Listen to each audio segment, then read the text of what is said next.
warahmatullahi wabarakatuh. Innal hamdalillah nahmaduhu wa nasta'inuhu wa nastaghfiruh wa na'udzubillahi min shururil anfusina wa min sayyiati a'malina may yahdihillahu fala mudhillalah wa may yudhlil fala hadiyalah. Asyhadu an la ilaha illallah wa asyhadu anna Muhammadan abduhu wa rasuluh, amma ba'du. Puji serta syukur kita mari kita panjatkan kehadirat Allah Subhanahu wa taala, serta mari kita curah limpahkan kepada baginda besar Nabi Muhammad SAW yang telah membawa kita dari zaman kegelapan hingga zaman terang benderang seperti di siang hari. Perkenalkan, nama saya Setia Ali Ramadhani dari kelas SI 4908 dengan NIM 1022022500013. Di sini saya akan menjelaskan tentang materi makna toleransi dalam kehidupan beragama. Apa itu toleransi beragama? Ialah sikap saling menghormati dan menghargai perbedaan keyakinan dan pandangan keagamaan antar umat beragama. Toleransi bukan berarti menyamakan semua agama, melainkan menerima keberagaman sebagai bagian dari kehidupan bersama. Maka dari itu kita tidak boleh membeda-bedakan antar umat manusia.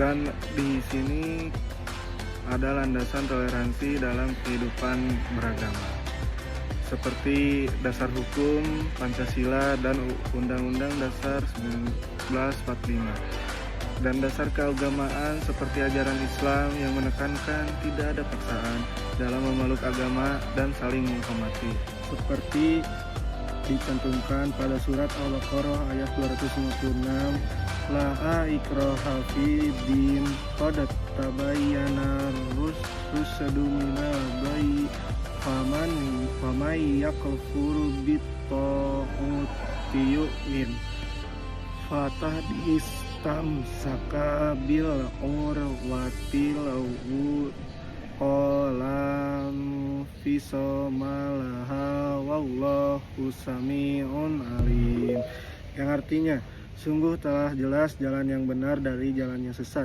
Siapa yang ingkar kepada takut dan beriman kepada Allah, sungguh telah berpegang teguh pada tali yang sangat kuat, tidak akan putus. Allah Maha mendengar lagi Maha mengetahui. Menegaskan tidak ada paksaan dalam memeluk agama Islam, sehingga toleransi terhadap agama lain sangat ditekankan. Dan ada juga hadis yang mengatakan tentang toleransi beragama, yaitu inna ahabba iddini ilallahil hanifiyutus samhat, yang artinya sesungguhnya agama yang paling dicintai oleh Allah adalah agama yang lurus dan toleran.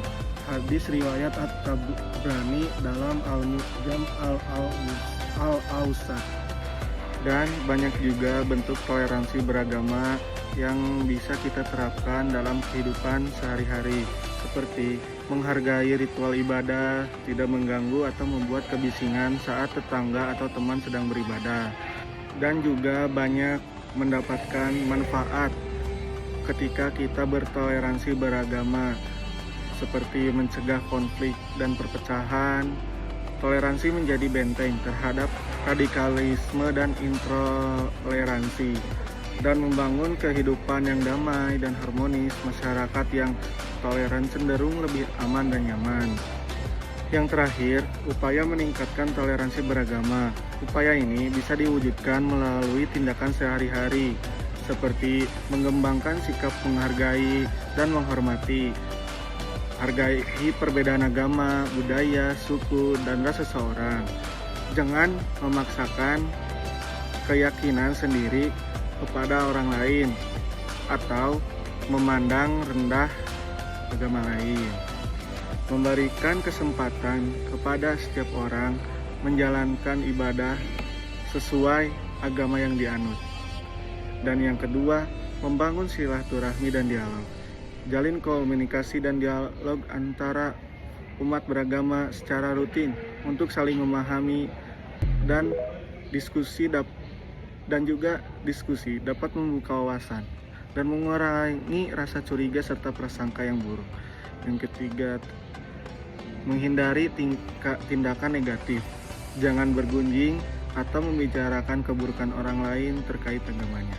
Hindari perilaku diskriminatif terhadap penganut agama lain dalam bentuk apapun, dan menghormati tempat ibadah dan simbol-simbol keagamaan orang lain. Keempat, memperluas wawasan dan edukasi. Pelajari agama dan keyakinan lain secara objektif dan tanpa prasangka. Edukasi juga mengenai keberagaman